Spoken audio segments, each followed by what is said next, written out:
Welcome to Vertical. We are so glad that you're here with us at Let's Talk About It. I'm here with JC and our friend Timothy Ateek, otherwise known as TA, who is the Executive Director of Breakaway Ministries. If you don't know this, TA used to be the Executive Director of Vertical Ministries in Waco not long ago. When I was a college student, he was teaching me and leading me.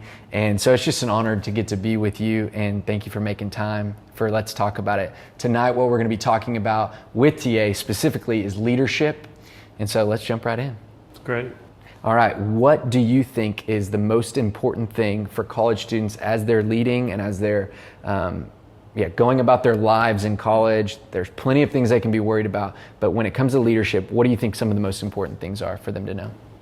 Well, first let me say, I love getting to be back doing stuff with Vertical. I cheer you guys on.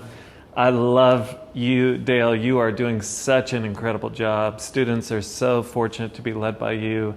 JC, I wish that I had you while I was, I needed a JC, when I was at Vertical. And so thanks for the investment that you're making. And I love talking about leadership. And honestly, when I was in college, I needed somebody to just sit me down and talk to me about how I could be a more effective leader, especially at a young age. So I love that y'all are doing this. For me, when I look back on my time in college, I was an ambitious leader, and I feel like God had gifted me with the ability to lead and to communicate, and people were putting me into leadership positions. They'd put me on platforms because they believed in the talent that God had given me.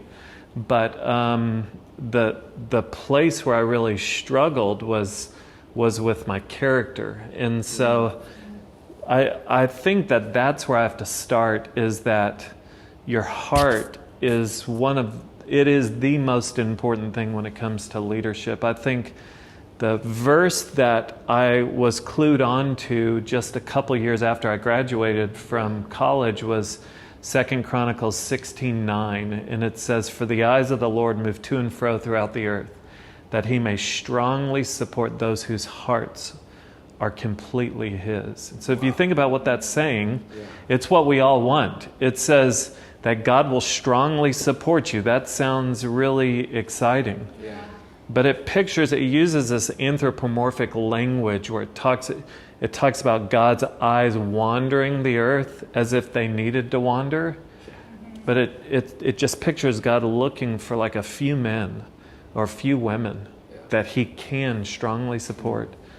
And it's those whose hearts are fully his. And I know for me, I was the good Christian guy in college. Yeah. But you know what? I probably was around things about Jesus more than I was with Jesus when I was in college. Yeah. And I don't know that I spent enough time in private allowing God to cultivate Christ-like character in me through the power of his Spirit. Totally. That resonates. I feel similarly when I was in college, had the opportunities, had the, in some ways, platform or influence, but didn't I was kind of just doing what other people expected from me. Yeah. It was settling for, I have this personality that people think I am, or person that people think I am, and I just need to put on that facade. But underneath, I was trying to figure out what it really meant to actually have my heart and life be in obedience to Christ, almost be even to what I was saying, if that makes sense. And so that resonates so much. I think what I learned is we cultivate what people celebrate. So people celebrate what's external, so people will applaud a good sense of humor. So, man, I want to really try and be funny. People celebrate people who have a strong stage presence. Okay, well, I want to get really comfortable on the stage. I want to be really engaging. Yeah. I want to work the crowd. I want to be great at that. We cultivate what people celebrate. The problem is when you focus on that, for me, And don't get me wrong, I feel like God did a great work in my life in college. I think he used me in college. But I look back, hindsight is 2020, and I'm like, okay, there were cracks in my character. There's a reason I was flirtatious with girls. Like, there was insecurity in me that fleshed itself out. I didn't know to call it insecurity. I do now. Totally. But I could have used more time out of the spotlight, just really focusing on the aspects of my life that are best cultivated in quiet with the Lord. Yeah. Did that ever carry over even out of college? Have you ever felt that way?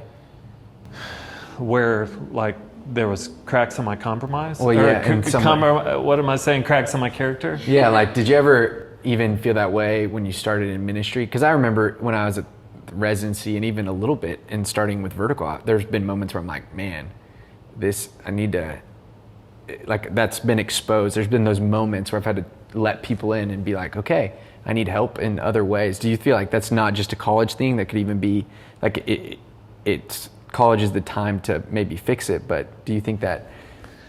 Well, I mean, my story, and I gladly share my story. Some leaders are do what I did, and then others are learn from my mistakes. Don't do what I did. I'm more of a here's some things to do that I did well, but then a lot of things. I love exposing my failures to just say, you're either going to learn from my failures or you're going to use my failures as an excuse for you to fail, and that is the definition of foolishness. So for me, I after college, I was in Dallas, I was going to seminary, I was interning at a church, and I got into a dating relationship that was just chocked full of insecurity and drama and impurity. So I was serving with high school students, telling them what it looked like to follow Christ, but in my own personal life, I was not who I was telling other people to be. And the result was the church I was interning with said, hey, dude, you need to step out of leadership for a season of time. And that was a like rock bottom moment for me, because I had found my identity in ministry for so long. Yeah. Like, I bought into the lie, like, God needs me. Like, I'm amazing. God needs me. Like, he doesn't need everyone, because I can look and I'm like, I'm better than that person. He needs me. And I think God was like, ministry is going to flourish whether you're here or not, because the gospel is always going to win. And, it was a lesson for me to learn, like, there is a difference between being unqualified and being disqualified. Because we're all unqualified in some way, shape, or form. Like, every single one of us needs the cross of Jesus Christ to qualify us to serve him in leadership. Absolutely. But then, Paul talks in 1 Corinthians chapter 9, verse 27.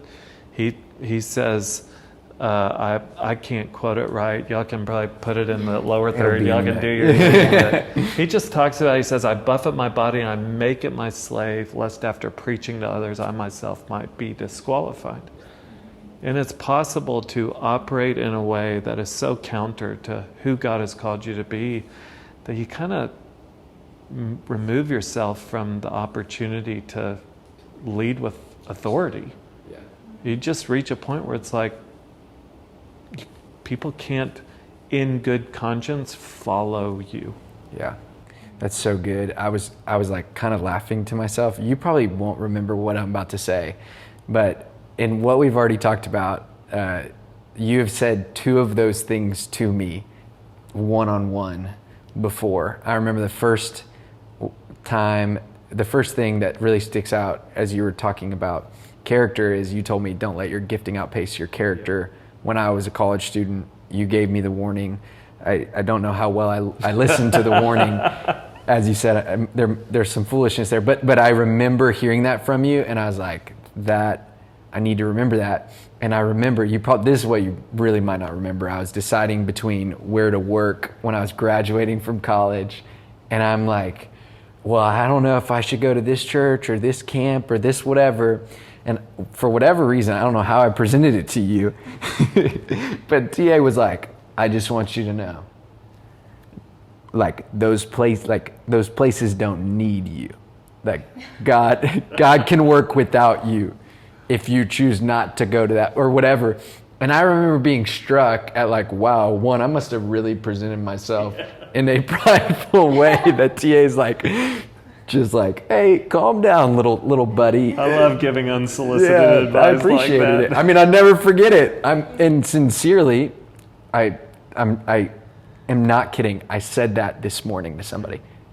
Somebody was talking about, changing jobs for something, and that would put a job in a bad position if this person left. And I was like, hey, I don't know if you know this, but that person isn't necessary. Yeah, exactly. And they were like, that's interesting. So I didn't quote you, man. I probably should have given you some credit there. Please, always. It sounds like you learned that personally. That's why you gave that advice.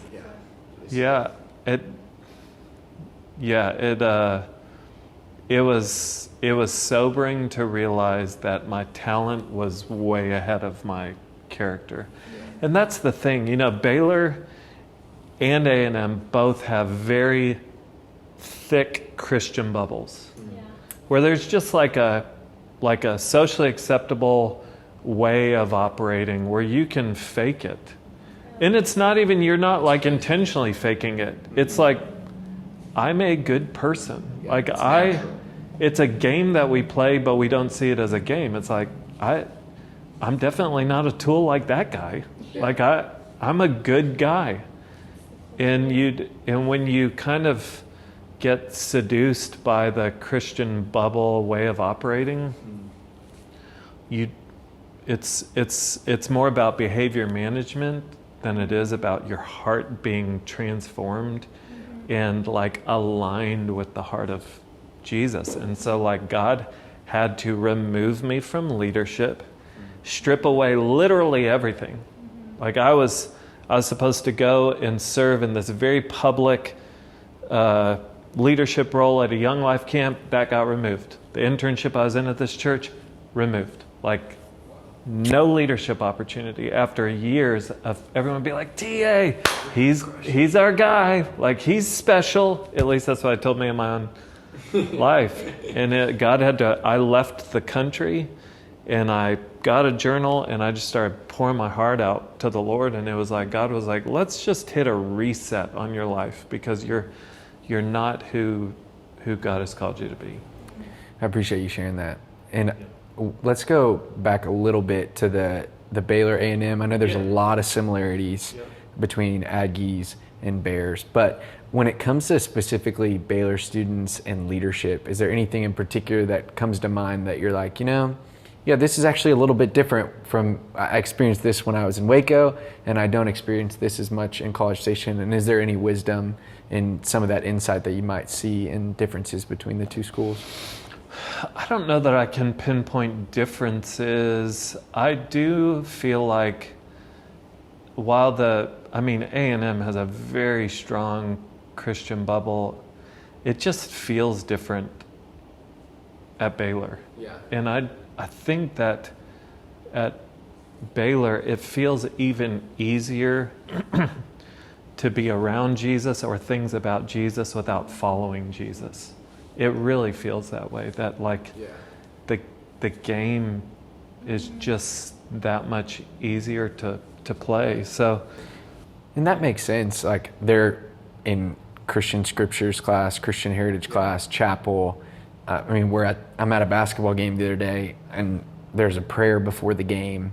I don't know if that's happening at Texas A&M. It's like they're getting their prayer fix in for the day because they went to the basketball game, and I think that's unusual. So that could be part of it. That makes sense to me. Mm-hmm. But it's dangerous. There's some danger there, and it just being more, it's easier to even go with the flow of culture, which isn't an abiding relationship with Jesus, which is what we were made for. The other thing is that I think Aggies are extremely busy students. I think that Aggies are super ambitious, and I think Baylor students are extremely ambitious, really busy people. I feel like I heard about it more with Baylor students than with, and maybe that's because Baylor has things like Sing that take out 20-something% of the student body for 8 weeks. You know, where they're going to, where here we don't have like these events that take out that much of the student body to where you have that large of a percentage of people who are swamped for that long of a period of time. But I just think that there's danger there, you know, because I think it's easy for students to wear busyness like a badge of honor. It's like, I slept like 5 hours this week. And I'm like, there's nothing noble about that. Like, that's so unhealthy. I just think I heard about that more at Baylor. So I think you have a lot of students that are overcommitted. Now, when it comes to leadership, some people think leadership is commitment. So why don't we talk about that just briefly? Busyness, badge of honor. How exactly can leadership be a dangerous thing if we think it's just a platform and all these things, and then we get overcommitted? And obviously, it's from our identity being in leadership. How can we keep from our identity being in something like our positions and things like that? Well, so let me speak to two different things. First, I think when it comes to being overcommitted, I think one of the reasons that any of us get overcommitted is that we lack clarity on calling. So what I like to say is there's a lot of people, Dale, there's a lot of people that you can lead. You have to figure out who you must lead. Like you are a high capacity leader. You can sit in most rooms and you could lead. You could go to hundreds of organizations around the country and you'd be an incredible leader leading those people. But God hasn't called you to lead all those people. He's called you to be in Waco. I remember when God called you to come to Waco, like the circumstances under which He called you, it was very clear that you had heard from the Lord that you were supposed to be in Waco. You were clear on who you had to lead. Like if you didn't lead Baylor Bears, you would have been running from the Lord, you know? So there is that distinction between who you can lead and who you must lead. I think when people are overcommitted, they're like, oh, I can lead there. Oh, I can lead there too. I can lead there. Let me just say yes to all of them. And what you miss is being fully invested with the God-given people that you have been called to lead. So I think that there's that. And then I think that, you know, every single one of us has to fight the battle of tying our identity to for me, it's tying my identity to my ministry. And, you know, I have been encouraged even recently, like those two things have to be detached. Like who I am is not what I do. It's cliche, but it's just reality. And I think that I have to be reminded of that often. Like, I could leave Breakaway. Like, my life would go on if I left Breakaway. And Breakaway would go on if I left Breakaway. You know? And I just think we buy into the lie that we're way more important than we really are. And it's just so easy to find the reason we find our identity in what we do is because we need it's out of insecurity. We need someone to look at us and be like, oh, you really are valuable. You are really valuable. Oh, we do need you leading this. I mean, who would we be without you leading? We just want that. And that's why the gospel has to speak value into our lives. We are valued at the body and blood of Jesus. That is how much we're worth. So I don't need Breakaway to tell me that I'm valuable. Yeah, it's good. I don't know if that makes sense. That's so good. No, it's so helpful. It's so common for us, even as leaders and even for students, to just start finding identity in what's on your shirt, what's on the bottom of your email signature that you don't use very often, but you've made sure to put it there, kind of deal. Should we tell them about how I ended up in Waco and you ended up in College Station? Yeah. That when I don't even know if I know this. Are you serious? I don't know. Okay, so I'm in Dallas. TA emails me. I'll never forget it. I was sitting in a ministry event. He emails me, would you ever come down and just consider working with me? And I read the email. I was like, nah, whatever. But I'll go down. My boss had told me, just always, if somebody initiates, you need to go check it out. So I went to go check it out, and I started checking it out more and more. And one day I just woke up in prayer and was just like, I got to go to Waco. Like, I think God's calling me back to Waco. It was never on my radar. Waco wasn't cool then. It was barely cool then, maybe. And I remember just thinking like, wow, I did not expect this. But I love vertical. Yeah. So it's not that I didn't respect you or love you and vertical, but it was just this like, no, I wasn't going to do that. Mm-hmm. I woke up one morning just dead set, and I had one question in my mind. And so I text TA and I go, hey, call me when you get a chance. I only have one question. So this is a Wednesday. I think it was a Wednesday. You can clean this up. He calls me like Friday. He waits a couple days. He calls me Friday. He's like, what's up, dude? What's the news? Like, what's the question? And I'm like, I'm moving to Waco. I'm in. I'm going to take your offer that you've given me. And my one question is, when are you going to leave? And I just want you to know, no matter how you answer that question, I'm coming to Waco. And that Wednesday, TA had spoke Tuesday, I guess, at Breakaway. Yeah. Wednesday morning, Ben sat you down and said, I'm going to Atlanta. Yeah. What's your end of this story? The same Wednesday you texted him? Yes, I think so. Wow. I don't remember the exact dates. I just know that when you asked me that question, I had just been offered the job at Breakaway, and I couldn't say a thing. Yeah. Because it wasn't finalized, and it was like, I don't know. I don't know how He was like, I don't know when I'll leave, but it could be. I did not lie. No, he was like, it could be as soon as this fall. It ended up being the summer, obviously. Yeah, it ended up being 2 weeks later. It ended up being June 1st, TA's at Breakaway. June 1st, Dale moves to Waco. Oh my gosh. I'll never forget it. But it was really sweet to see. Honestly, that's like one of the few times in my life God has been like, Dale, you do not have another option. This is where I want you to be. That's what I really remember is you articulating, I just feel like God has called me to be in Waco. Yeah, and I don't even like the word called. I don't know that I was using it. No, I think I was using it. I'm serious. I don't like it typically because sometimes we want something a feeling, just the caution in the feeling.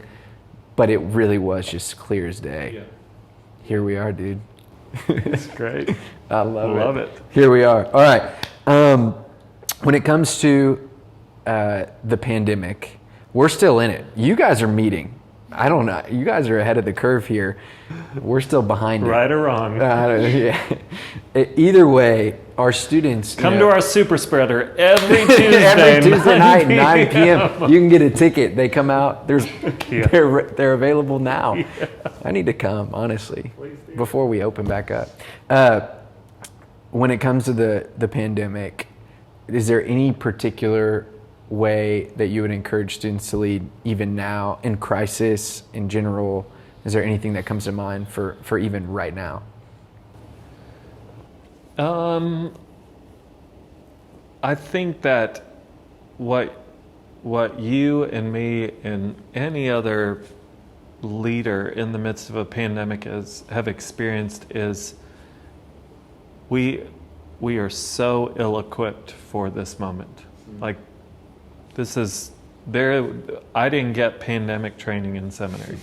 It just doesn't happen. Yeah, no one taught us this. Yeah, so, for anyone that finds themselves in a moment where the circumstances just feel bigger than you, and that'll happen a lot. If you're never in circumstances that are bigger than you, like you're playing it safe and you're really not leading or maximizing your God-given potential. But I've been teaching through the life of David at Breakaway, and we looked at David and Goliath, where they're kind of in a moment where the circumstances are bigger than they are, and you have 3 leadership styles in that story. You've got Saul, who lived in fear, and fear is basically buying into the lie that your circumstances are big and you and your God are small. Like that's how you live.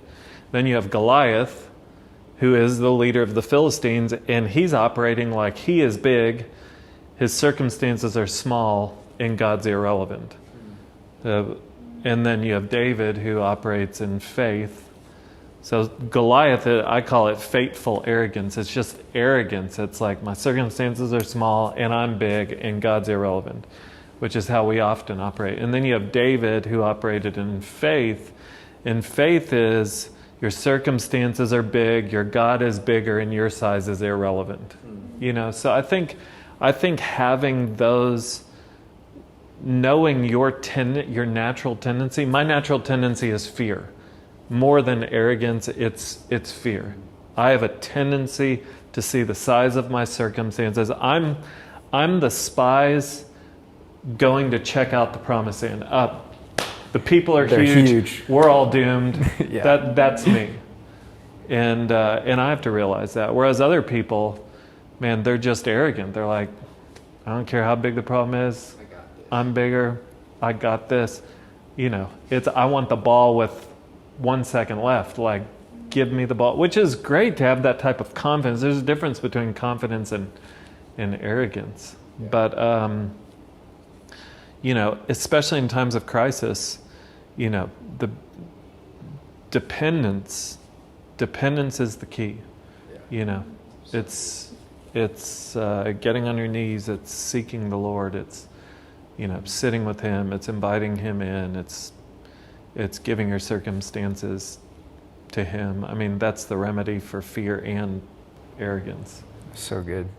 Honestly, like in the pandemic for me, like being a leader and losing control has been maybe the greatest test of my heart and patience. And there's been plenty of tears where I've totally failed and wanted to, just yell at somebody or, pick a fight or something. And so, as you said, the dependence piece, like I think I've learned that I could do better at the dependence piece.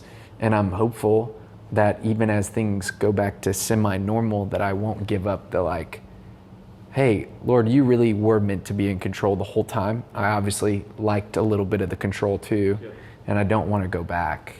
And so there even is some of the benefits that Christ is exposing our leadership. Yeah. And so that's good stuff. Control, man, we all are control freaks. It's crazy.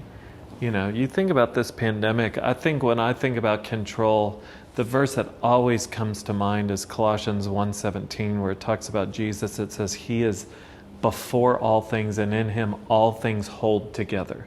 Just really powerful wording, like in Him all things hold together. And God will consistently lead us into circumstances where things are out of our control. And I think He's just like, you don't have to hold it together. But we're like, we're Spider-Man trying to hold the, whatever from, and totally. And I think that there's so much joy can come from just being like, I don't have to be in control because He already is. Like, I don't have to be in control because He already is. It's either going to determine if, your life is full of constant stress and anxiety or peace, It's good. All right. Last question. 30 seconds. Oh gosh. Wags. I can't say my name in 30 seconds. Wags did not listen to my 30-second request. We still love him. 30 seconds, a student sitting there, they're going, what's my best next step to lead? I'm hearing all this information, seems thematic. Character and dependence. That's a lot about Jesus. They want action. We didn't give it to Him for a long time. At the very end, are there any practical, quick steps that you would recommend? And I might add on even a few that I can think of. Yeah. Well, I think start with leading yourself, self-leadership. I would read 2 Chronicles 16:9 and believe it. God's looking for a few men, few women who are willing to give their hearts completely to Him. Figure out what that looks like for you. What does it look like for you to give your heart completely to Him and be relentless? Don't go to sleep tonight until you figure that out. What does it look like to give my heart completely to Him?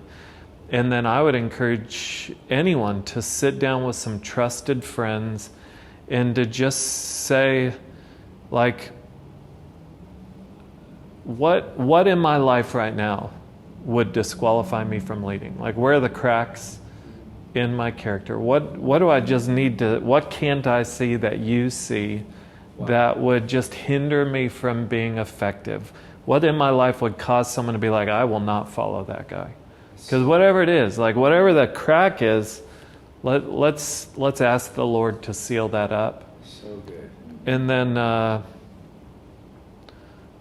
cultivate a rich prayer life. Like, figure out how to pray more. Because you are going to cultivate your talent. Like, we're all obsessed with cultivating our crafts. Like, we want to get better. Yeah. Like, that's going to come. That's the easy part. But it's the heart work that really. So good. And then the last thing I'd say is be teachable. Sit with older men and women. Take a notepad. Ask good questions. Take people to lunch. Like, don't waste their time with small talk. Sit them down and be like, hey, I don't want to waste your time. I value your time. I have a list of questions here I'd love to go through with you over lunch. I'm just going to take notes. Sit there and learn. Be a sponge. Soak up everything you can from the great and godly leaders that are in Waco. So good. Take these two to lunch. Come on. Where's the Do best they place buy to or go we eat buy? at lunch Dude. in Waco now? Yes. Shorties. Shorties. TA loves shorties. It's Love trash. Shorties. I'll be in Waco in April, and I will be at Shorties. I know you're going to be at Shorties, and it's unbelievable that you love that place. Although I did like it a little bit more the other day. We went the other day. I had it last night actually, and it wasn't too bad. Are you serious? Yeah. No way. I got nothing to add. TA, thanks for being with us. Thanks for having me. Hey, fam, be sure to take a picture of these discussion questions that are about to jump on the screen. Thanks for joining us this week for Let's Talk About It, and we'll see you next week.